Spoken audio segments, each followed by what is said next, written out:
Kita lihat di legendnya ada ini ya. Tipe 1 itu settlement plate, tipe 2 itu adalah ada settlement plate, ada extensometer, ada observation well, ada piezometer. Tipe 3 itu ada observation well dan inclinometer. Tipe 4 itu ada inclinometer saja. Jadi ada instrumentasinya ada seperti ini ya. Kalau tipe 1 itu hanya settlement plate, tipe 4 itu hanya inclinometer. Tipe 3 itu ada dua observation well dan juga inclinometer. Tipe 2 itu ada settlement plate, extensometer, observation well, dan piezometer. Ini lengkap semua tipe 2. Ya. Inilah dia tersebar gitu ya. Tipe 1, 2, 3, dan 4. Ya. Oke, nah apa yang kita lakukan untuk pemasangan instrumentasi tadi gitu ya. Nah, untuk pemasangan instrumen-instrumen tadi ya, kita membutuhkan pengeboran ya atau boring. Ini digunakan untuk ya install perangkat monitoring. Kemudian perangkat monitoring tadi yang membutuhkan boring adalah inclinometer, piezometer, extensometer, dan observation well. Khusus untuk settlement plate itu tidak membutuhkan pengeboran gitu ya. Nah, pada kasus kita sekarang timbunan ya, apa saja yang kita akan coba monitoring? Nah, pada kasus timbunan itu yang dimonitoring yang umum adalah pore water pressure. Karena pore water pressure itu nanti akan mengindikasikan konsolidasi itu sudah tercapai atau belum. Ya, makanya harus di maintain gitu ya, harus dicek gitu ya. Seberapa besar ini apa namanya? Excess pore water pressure yang sudah hilang ya selama proses konsolidasi itu. Nah, tekanan air ya yang diukur itu dapat membantu kita sebagai engineer untuk pertama melihat initial site condition ya. Kita lihat bagaimana nih kondisinya di kondisi awal itu. Apakah site-nya memiliki tekanan air berapa gitu ya. Apakah ada aliran air di bawah site kita dan segala macamnya yang berhubungan dengan kondisi air ya, si seepage yang ada di dalam tanah. Kemudian untuk menghitung ya safe rate to placement fill ya. Jadi artinya kita harus tahu nih muka air itu sehingga kita dapat melihat seberapa aman kita menimbun di daerah tersebut. Ya, predict slope stability. Jadi kita bisa juga mengecek dengan kondisi pore water pressure seperti ini, kuat gesernya sudah sampai berapa gitu ya. Jadi kuat geser tanah itu kan sangat dipengaruhi oleh pore water pressure ya. Design and build for lateral earth pressure ya. Jadi juga kita mendesain lateral earth pressure itu ya atau mendesain dinding penahan tanah itu melihat keadaan dari air gitu ya. Desain uplift sudah pasti ya kalau misalkan ini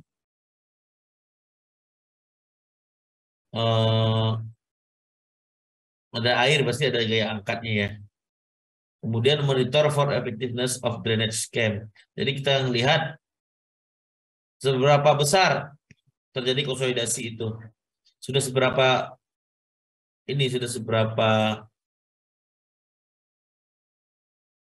eh, persen gitu ya.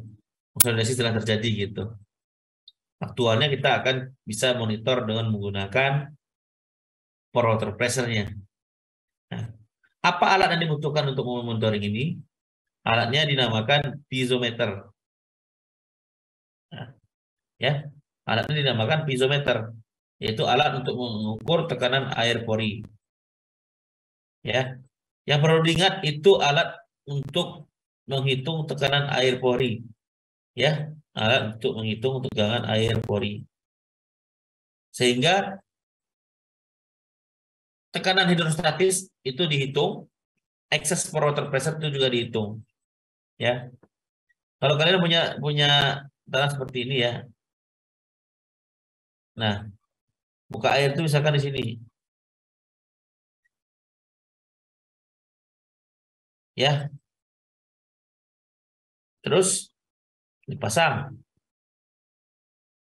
piezometer itu ya.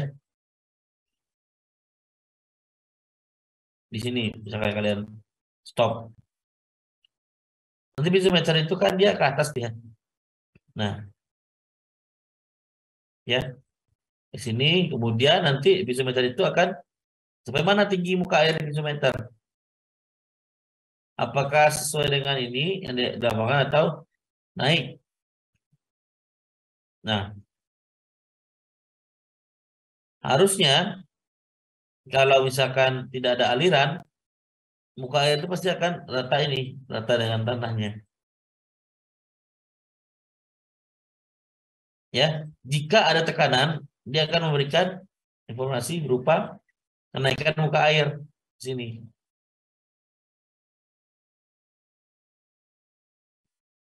Kebayang nggak sama kawan-kawan? Kalau misalkan dia tidak ada aliran di dalam tanah ini, ya, artinya hanya tegangan hidrostatis, artinya apa? Muka airnya itu akan setara dengan muka air yang ada di sini. Sementara sekarang posisinya lebih tinggi, artinya apa? Ada energi tekan lagi yang menimbulkan muka air di dalam piezometer itu menjadi naik. Nah, artinya di sini ada tekanan akibat tanah lunak, tekanan akibat beban tanah di sini. Itu. Nah, sehingga apa? Pembacaan dari piezometer kayak gini nih.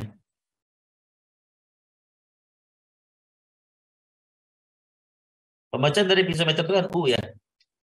U sama dengan yang terbaca 8 meter. Nah, U 8 meter itu ya dikali dengan gamma W. Nah,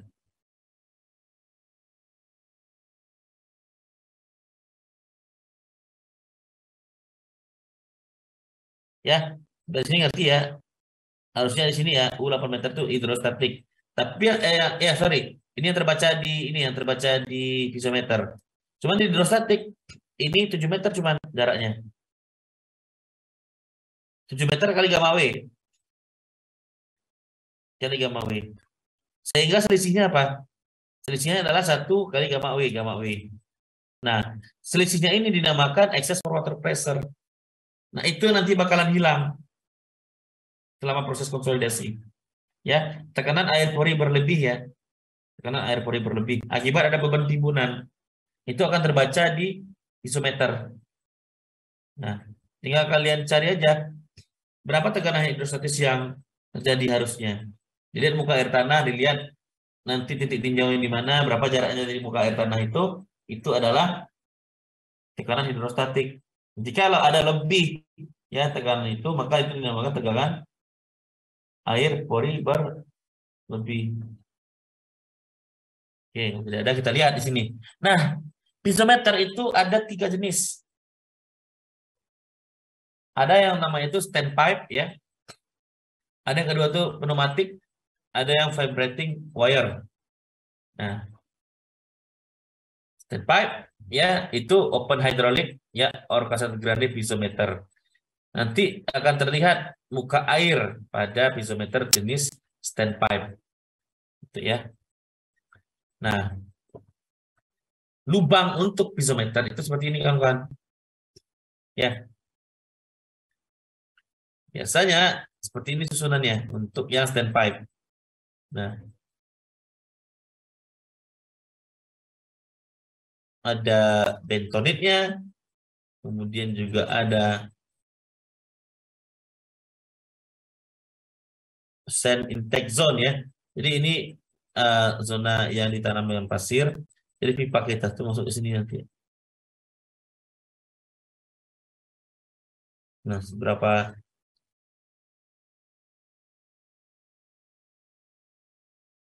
cepat itu ya masuk ke sininya ya. Nah, itu kan ditandai oleh adanya muka airnya tinggi itu ditandai dengan adanya beban yang berlebih ataupun adanya aliran air di sini, gitu ya. Kalau yang si pneumatik itu menggunakan ini ya, ada kayak sejenis sensor gitu ya. Nah, dan ini nanti ditutup nih. Ini dia nggak boleh naik. Ini ditutup. Ini juga tutup. Ya, lebih canggih yang dua ini ya.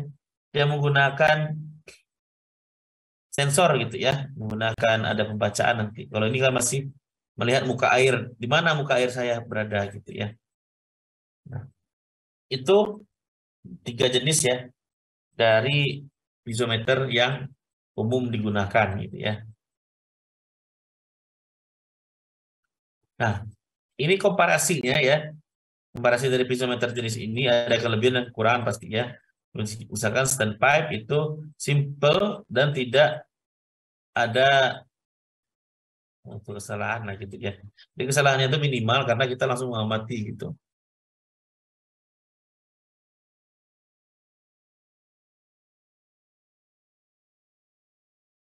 Oke ya. Kalau yang vibrating wire easy to read, simple grounding installation, remote access gitu ya. Jadi ini bisa menggunakan remote access, tapi ada limitasinya. Long horizontal run of cable should be protected from electrical transient.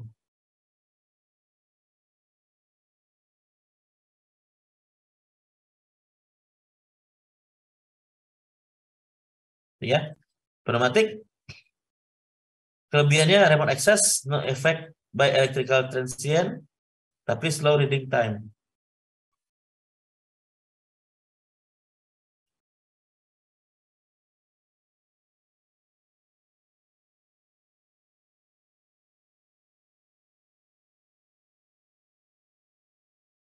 Nah, recommendation for water pressure ya. Jadi ini adalah rekomendasi dari uh, pengukuran per water pressure gitu ya. Ada namanya konsep multi array vibrating wire plus automated data acquisition. Jadi nanti diambil beberapa titik gitu ya dengan piezometer, nanti menggunakan data acquisition ya. Jadi dia itu ya membuat titik-titik lebih banyak dan kemudian dimanfaatkan teknologi yang tadi ya, yang menggunakan automatic, mungkin yang ini apa namanya, yang pneumatik ataupun vibrating wire. Nah, ini prosedur untuk pemasangan piezometer kawan-kawan semua ya. Jadi kita bikin lubang dulu ya. Bikin lubang, masukkan piezometernya ada sini alat untuk menangkap airnya, kemudian ditimbun dengan tanah pasir ya. Penimpunannya ya hati-hati ini ya. Kemudian kita sumbat di sini. Nah, kita masukkan pasir, kita sumbat di sini ya. Ada kayak sejenis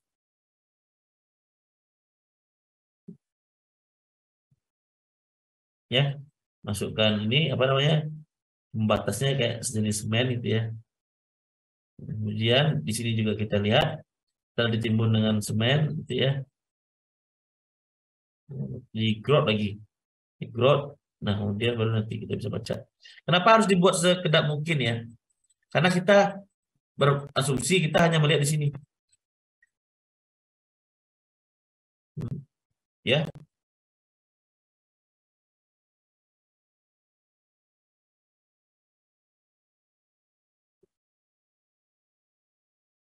oke. Nanti coba kalian lihat di sini ya caranya ya di slide nantinya. Saya bagikan. Nah, ini komponen of installation itu untuk ujung-ujungnya ya, untuk yang penangkap air itu bisa bentuknya seperti ini ya. Untuk untuk membaca data mungkin makin.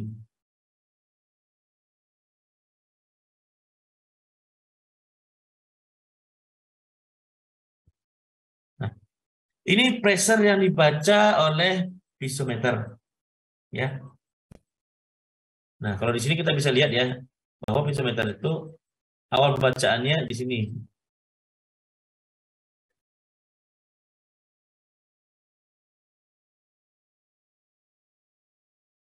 Nah, ini dia.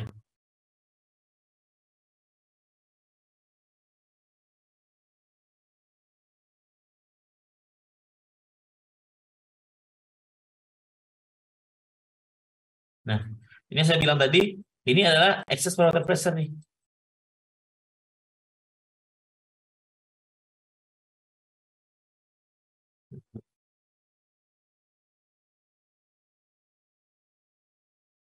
Ya, ini excess water pressure ini adalah U0.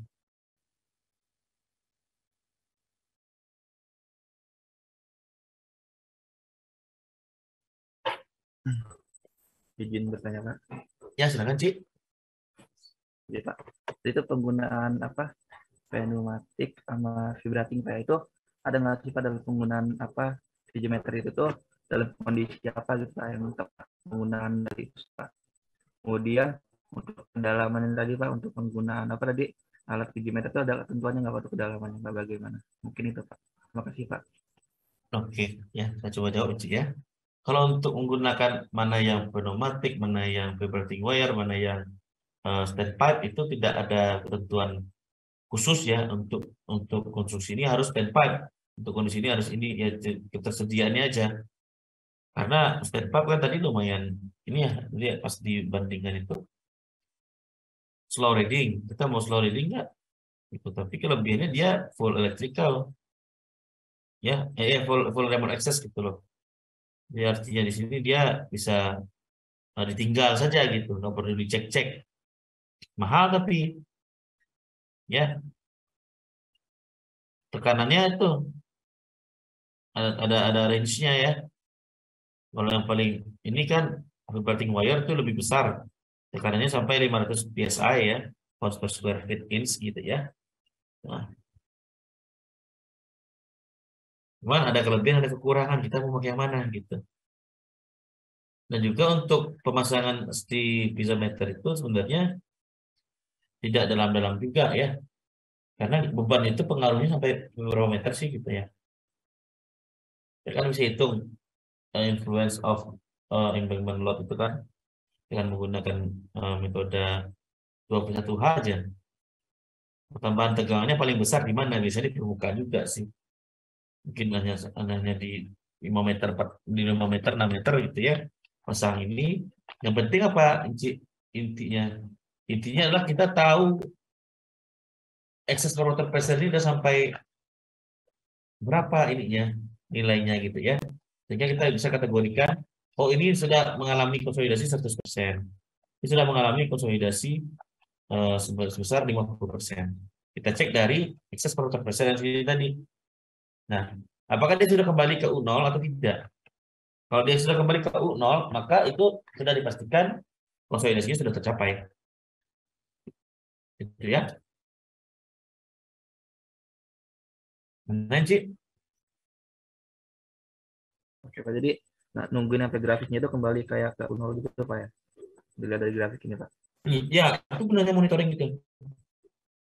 Kita monitoring nih, oh ya, ini ternyata sudah kembali ke sini nih, sudah timbun lagi gitu. Timbun. Nanti dia naik lagi nih. Ini, timbunan tinggi ya. Tergantung kalau timbunan rendah masih gini naiknya nanti. Turun itu. Makanya kalau konsolidasi itu kan seperti ini kan ya. Sini U0, naik, kemudian ini turun. Sampai di U0 ini lagi. Ini U versus time. Gitu.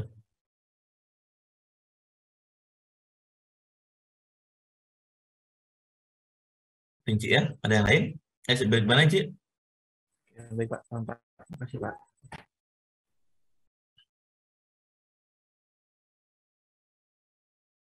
Nah, kita lanjutkan yang lain ya. Ke lateral deformation. Itu kita bisa menggunakan alat yang namanya inclinometer. Ya.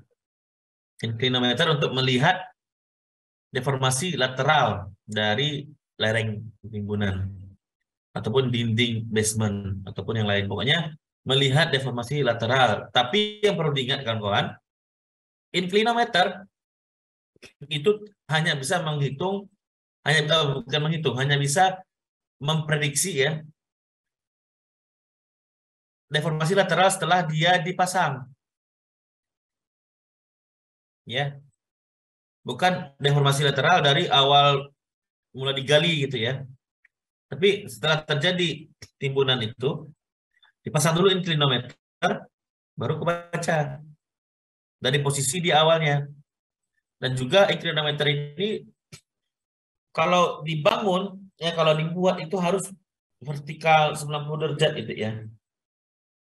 Kalau pemasangannya salah, pembacaannya otomatis pasti salah. Ya, jadi yang buat lubang bor itu harus gini, lurus gitu. Sehingga nanti kalau ada pergerakan, inclinometer itu kan pipanya kan bisa jadi seperti ini gitu kan ya. Nah, bisa jadi gitu ya. Ada pergerakan-pergerakan. Jadi dia melihat gitu. Jadi dia seperti ini aja bentukannya. Nah, karena nanti kan kita masukkan inclinometer itu. Itu kan akan terlihat bagaimana deformasi dari pipanya itu akibat adanya desakan dari badan timbunan gitu kan. Nah, pada saat dipasang, dan juga pemasangannya nggak boleh kayak gini ya. Kalau misalkan nanti ada yang ngebor miring kayak gini, tapi dia nggak sadar gitu. Nah, itu juga akan mempengaruhi hasil dari inclinometer. Jadi, pemasangan inclinometer ini harus hati-hati. Gitu ya.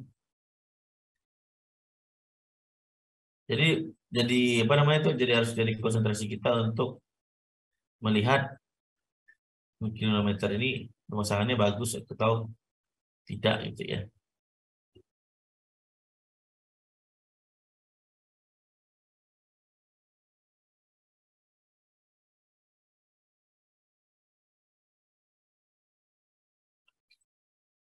Nah, inclinometer seperti ini kawan-kawan ya.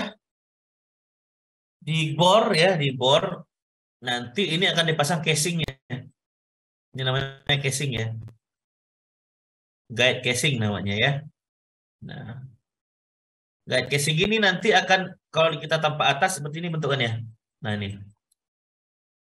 Nah, ini ada namanya alatnya probe. Probe ini nanti akan memberikan sinyal pada readout unitnya ini ya. Nanti readout unitnya akan memberikan keterangan, oh, nilai kemiringannya sekian itu. Sekian sekian sekian. Gitu ya. Nah, pada probe itu nanti ada roda. Ya, ada rodanya. Kalau kita gambarkan, kalau yang saya ingat itu bentuknya kayak gini ya. Itu bentuknya kayak pipa gini. Ini sudah rodanya seperti ini. Ada rodanya. Di sini juga gitu. Dia biasanya ada dua buah ya, dua buah roda kalau nggak salah itu ya. Nah, yang mana rodanya itu nanti, nah ini akan membantu probe ini masuk. Nah, jadi slot ini ada 4 nih. Ya, slotnya ada 4 ya. Nah, supaya tempat nyantol isi roda ya, nyantol roda. Gitu. Ya. Jadi nanti si piezometer, si inclinometer ini akan dibaca beberapa kali ya. 4 kali biasanya dibacanya tuh. Mungkin yang pertama ini namanya A ya. Kemudian ini nanti dibalik diputar gitu ya. Jadi B. Kemudian ini dipindahkan well-nya ke sini, ini ke sini, ini ke sini. C. Kemudian diputar lagi jadi D. Dia ada 4 kali pembacaan ya. Pembacaan. A, B, C, D.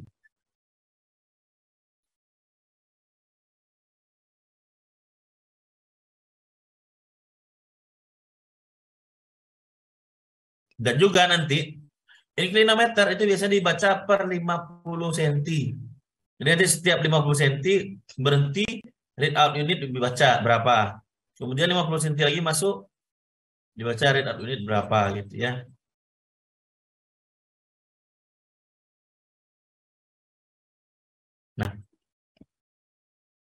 Yang terjadi nanti seperti ini, displacement computation ini seperti ini kawan-kawan. Dan juga nanti movementnya akan terbentuk seperti ini, ya. Nah ini.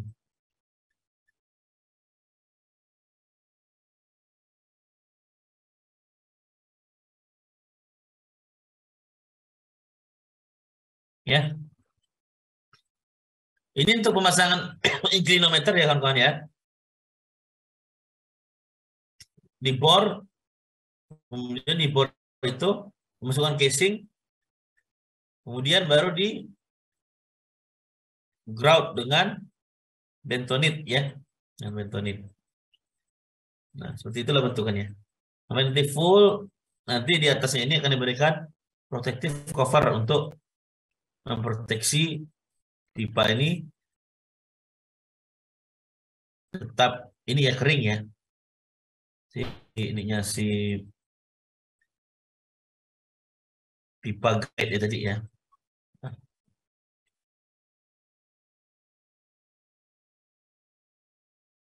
Nah ini bentukannya ya. Ketika dimasukkan tuh, nah ini dia rodanya tuh. Yang saya bilang tadi.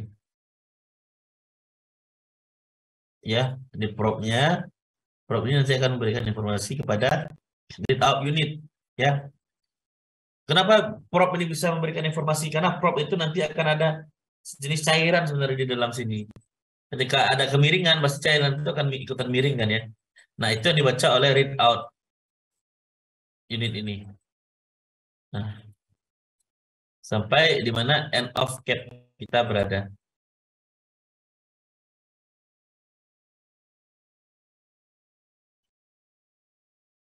Oke, bisa dipahami ya cara kerjanya ya. Kilometer. Mungkin nanti kita lihat di YouTube ya kalau ada ini ya. Video yang pas nanti kita coba akan lihatkan. Nah, ini bentuk alatnya inclinometer. Nah, ini apa namanya? Yang readout unitnya tadi. Nah, ini propnya itu tuh. Saya bilang ada ininya. Ada rodanya tuh. Nah, ini. Lumayan berat ini ya. Karena saya pernah melaksanakan inclinometer itu lumayan berat dan membosankan gitu. 20 meter, kalian hitung lah 20 meter kali 4 ya, 4 buah ini ya. 4 buah pembacaan gitu ya. Dihitung per 50 cm. Dan berapa kali ini? Berapa kali berhenti-berhenti gitu ya. Ya pengukurannya ini sehari bisa sedikit ininya dapat apa namanya titiknya ya. Mungkin 4 titik itu sudah syukur gitu kalian hitung. Per alat ya. Kalau misalkan titiknya ada banyak, ya tinggal tambah alat sebenarnya. Tapi kalau saya dulu pas pengujian itu hanya 4 titik itu sudah habis 1 harian.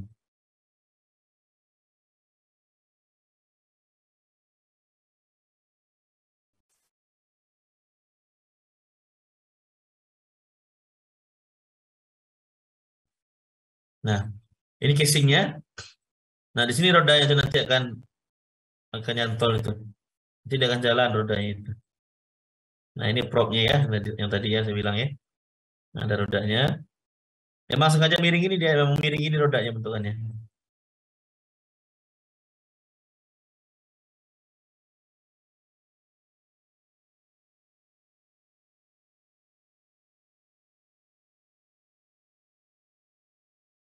Oke.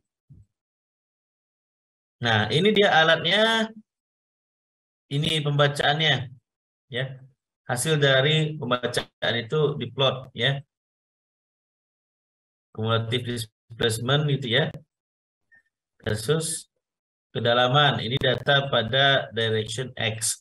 Ini direction Y. Sehingga nanti direction X dan direction Y itu bisa digabungkan.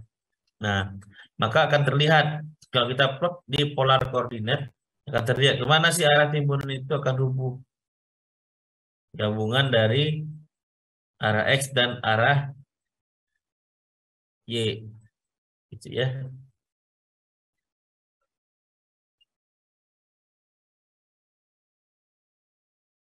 Oke, bisa dipahami ya. Misal ya. Iya, Pak. Nah, Monitoring inclinometer ini pas saat penggalian dinding penahannya atau pas basementnya itu dia udah jadi, Pak? oke. misalnya. Nah, coba jawab. Tergantung kebutuhan kita. Inclinometer itu gunanya adalah untuk melihat pergerakan horizontal dari tanah. Pada saat kita misalkan kita punya konstruksi dinding penahan tanah, yang mana konstruksi dinding penahan tanah ini kan sebenarnya harus dicek ya, deformasinya itu berapa gitu, sesuai dengan SNI tergantung jenis tanah, itu ada hubungannya dengan tinggi dinding. Kalau saya tidak salah, ya koreksi kalau saya salah, untuk tanah pasir itu adalah 0,01 H ya, yang diizinkan pergerakan kepala dinding. Nah, sehingga inclinometer dibutuhkan untuk mengecek pada saat penggalian apakah terjadi deformasi sebesar itu. Ketika terjadi ya deformasi besar, pekerjaan harus dihentikan dan harus ditentukan bagaimana penanganan dari deformasi ini. Nah, itu inclinometer dipasang pada saat proses penggalian, yaitu tujuannya. Kemudian ada juga yang kasus saya pernah kerja itu, bangunan sudah jadi, cuman ada indikasi pergerakan lereng, timbunan pada area perkantoran itu di Jakarta waktu itu. Maka dilihat, benar nggak bergerak? Pasang inclinometer. Baru kita tahu, oh ternyata memang bergerak, sekian ini ke arah mana? Ke arah sini. Nah, tahunya dari mana? Dari pola koordinat ini. Sehingga kita bisa memberikan suatu, apa namanya istilahnya itu? Suatu suggest gitu kepada seseorang. Dengan adanya pengamatan inclinometer, timbunan ini benar-benar bergerak. Sehingga kita butuh dinding penahan tanah untuk menahan timbunan ini agar tidak rubuh. Seperti itu.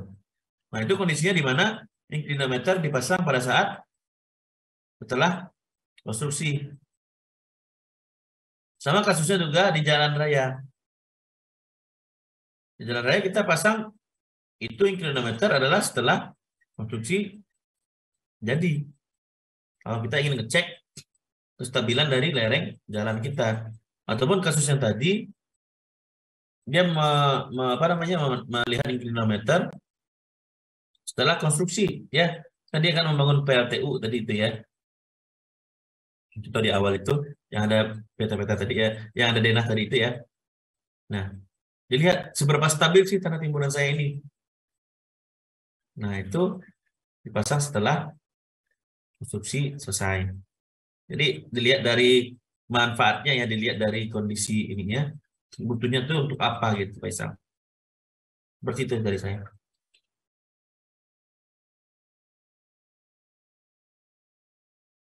Gimana Faisal? Baik Pak, terima kasih. Oke, ada lagi kawan-kawan, silakan.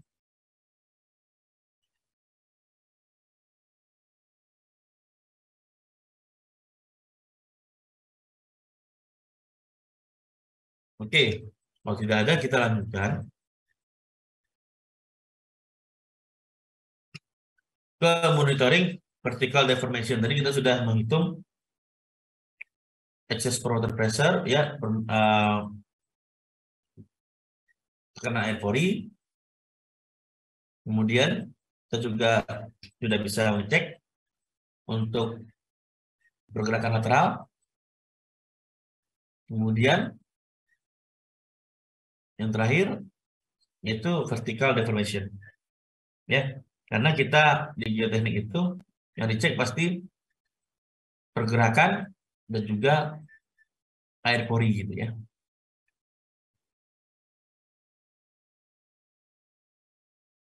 Nah, untuk vertical deformation kita punya dua alat di sini. Ada yang namanya itu extensiometer dan juga ada settlement plate. Ya. Settlement plate ya, itu dikategorikan dengan single point karena hanya bisa membuat pengukuran hanya di satu titik tertentu. Kalau ekstensometer itu bisa melihat ya pergerakan vertikal di satu lokasi di berbagai kedalaman tanah. Gitu. Ya. Ekstensometer, settlement plate. Gini.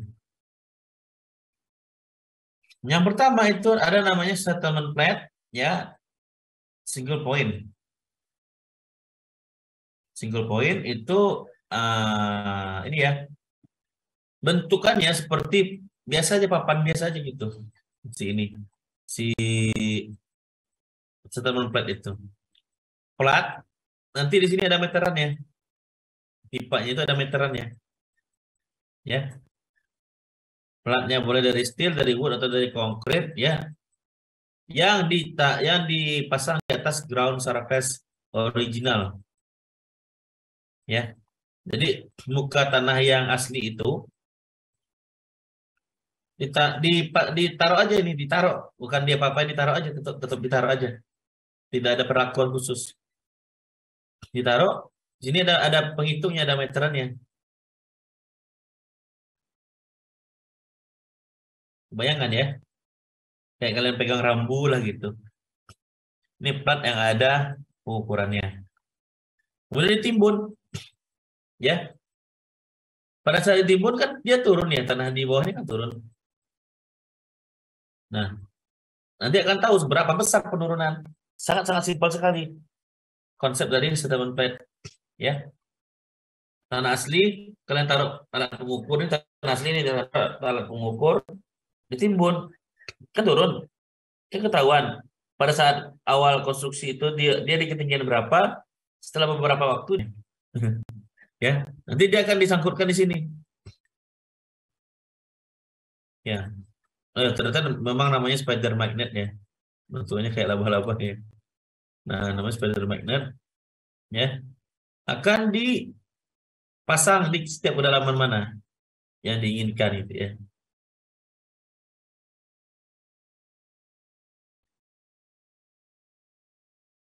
Nah, setelah kita tentukan di mana letaknya, ya, prop ini akan dimasukkan sehingga nanti akan timbul bunyi ya. Ketika prop ini ketemu dengan spider magnet di sini, tet, bunyi.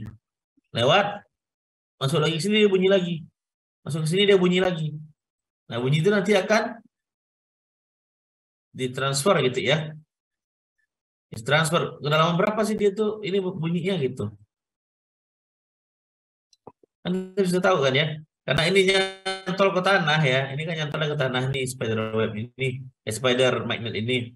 Kalau tanah ini turun, dia pasti akan ikutan turun ya. Ikutan turun ini sini.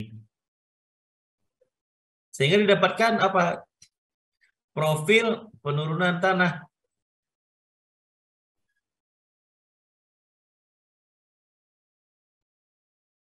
Bayang nggak cara kerjanya dia? Masih agak sedikit kurang sih Pak. Mungkin ada YouTube gitu Pak untuk yang lebih aslinya gitu Pak. Oke, kalau tidak ada kita lanjutkan. Ya. Ini extensometer installation prosedur ya, seperti yang saya bilang tadi ya. Di drill dulu ya dari lubangnya, kemudian nanti akan dipasang magnet dari extensometernya. Nah, di sini 3 meter ya. Pasangnya ya. Ini 3 meter.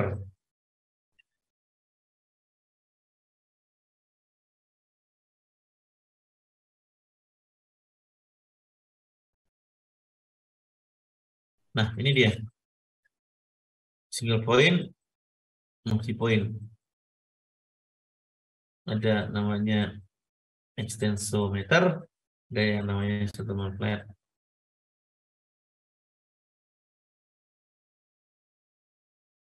Ya, ini bentukannya. Ini output dari settlement plate ya, settlement plate dari waktu ke waktu dicek dari bulan apa nih, Desember ya, nah, Desember sampai bulan Desember lagi ya, tapi ini 2016, ini 2015. Nah, inilah bentuk profil penurunan itu.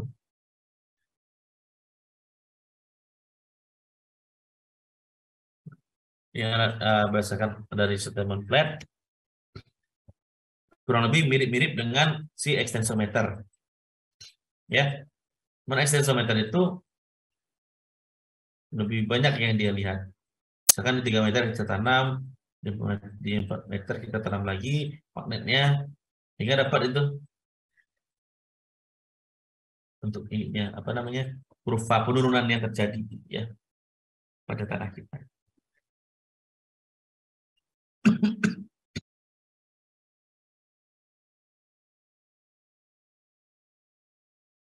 Ini bertanya Pak, Oke, silakan misal yang extensometer itu dia turun ke bawah atau kayak tanahnya itu naik Pak? Karena kan yang pernah saya baca itu dia extensometer itu dia ngecek ketika galian sampai di dasar itu Pak. Dia ngecek naiknya Pak, bukan turunnya. Kira-kira gimana Pak? cek naiknya, kayak gimana naiknya? Jadi pas dia digali, dia tanahnya naik Pak. Digali tanahnya naik. Itu kasusnya galian. Iya Pak. Galian apa?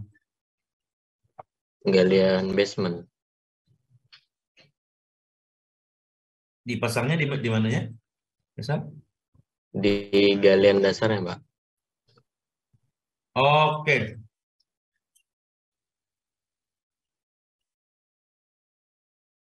Seperti ini ya.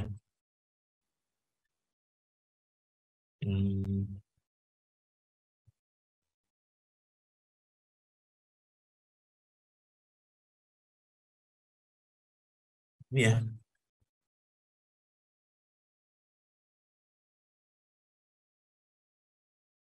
Pasangnya di sini. Gitu. Iya Pak, di sini. Gunanya buat apa katanya? Buat ngecek deformasi ke atas ya Pak, ke bawahnya. Akibat ini Pak, kayak tekanan gitu Pak. Akibat apa? Akibat tekanan. Ya. Oke. Akibat tekanan air ya paling. Di sini ada air ya. Ini ada air. Kalau dia ngitung kembang, artinya di sini tanahnya lempung ke sini. Tanahnya lempung. Ya. Coba lihat, tanahnya lempung nggak? Iya Pak, lempung lunak Pak. Lunak. Di basement. Ada buka air kan? Ada Pak. Nah, kalau kita apa namanya mendesain timbunan galian, biasanya kan ada lebihnya ya. Ya. Nah, itu nanti ada potensi kegagalan yang terjadi.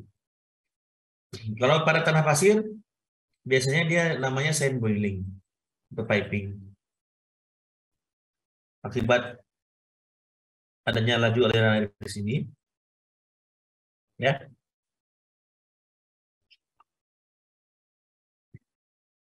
Oh, bentar ya. Keselak ya. Dengan popcorn ya. Nah, adanya laju aliran air kemari yang sangat besar kecepatannya karena ada beda head ya di sini ya. Nah, beda head ya. Nah, air mengalir dari head yang tinggi ke head yang rendah. Kalau headnya besar, artinya apa? Harus kita dropkan dia lebih besar. Nah, ini nanti biasanya dipasang lebih dalam nih. Sehingga nanti flow net-nya, kalau kalian belajar flow net itu kan ada number of drop itu akan berkurang di sini tenaganya nanti itu, karena dia laju aliran air kemari. Nah, potensi gagalnya piping. Kalau di sini tanahnya lempung, namanya heaving. Heaving itu dia kalau lempung kan dia tidak tembus air gitu kan ya. Agak lumayan susah tembus air, jadi tanahnya itu mengembang seperti ini. Nah, biasanya orang dipasangin dinding penang tanahnya lebih dalam. Agar apa? Agar si patch dari sini ke sini itu memberikan uplift yang kecil. Itu kan karena adanya gaya uplift gitu ya.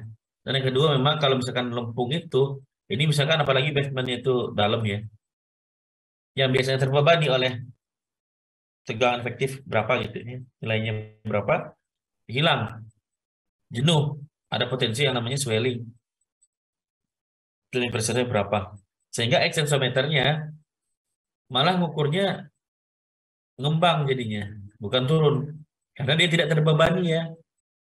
Nah itu peruntukannya beda, melihat seberapa besar pengembangan yang terjadi itu, bukan seberapa besar penurunan yang terjadi.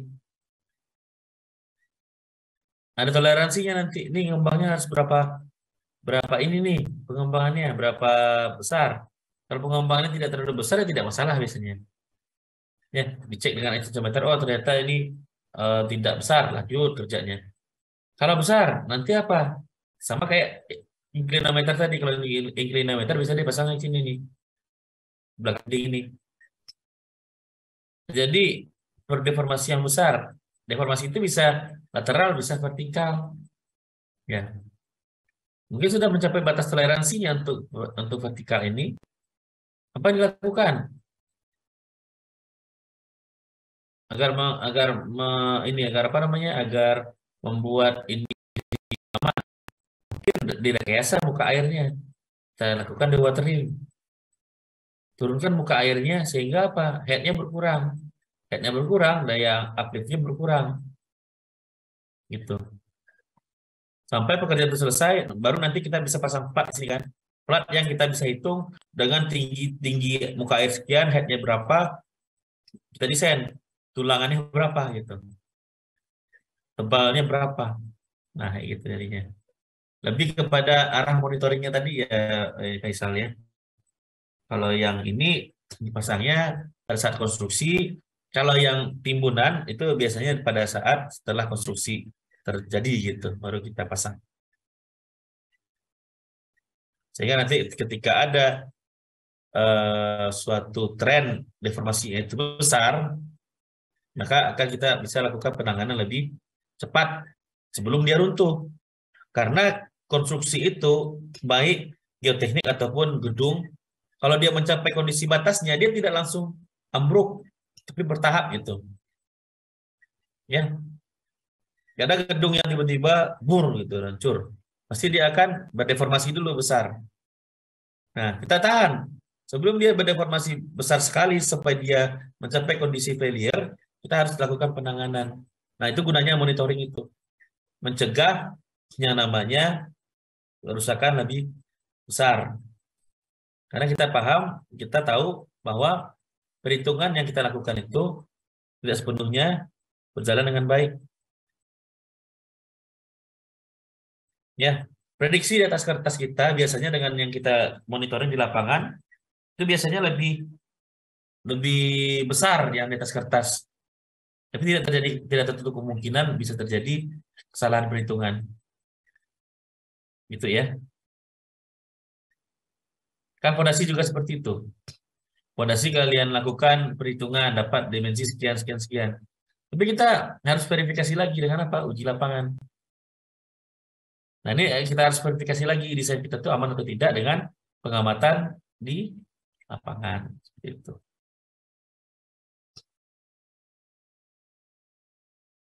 Sebenarnya bisa aja kalian, kalau misalkan kalian punya ide yang mantap itu kan, kalian buat alat inclinometer, ya, sejenis inclinometer, tapi dia tidak pakai prop ini lagi nih. Ya, jika kalian buat bornya, nanti kalian ada sensornya di sini, sinyal, apa namanya, pokoknya membacanya itu ada masternya gini ya. Ada servernya itu kalian tanam di lereng-lereng alami misalkan. Kalian kan pernah jalan ke ini kan ya, ke arah pesisir barat itu mungkin ada banyak sekali lereng nih ya yang ditemukan. Kalian tanam-tanam di situ inclinometer yang sudah kalian mungkin buat sedemikian rupa dia dengan ini apa namanya, dengan kemampuan digitalisasi gitu kan ya. Dengan ditanam, kemudian informasi-informasi mengenai pergerakan tanah itu akan terkirim lewat SMS misalkan. Nah, itu bisa jadi suatu inovasi yang bagus itu. Melihat pergerakan lereng alam. Ketika dia pergerakan besar, kalian bisa langsung informasikan, ini akan terjadi kelongsoran di daerah ini. Sehingga aksesnya ditutup sementara gitu kan. Nah, seperti itulah kira-kira. Bagaimana Faisal? Baik Pak, terima kasih jawabannya. Jadi semua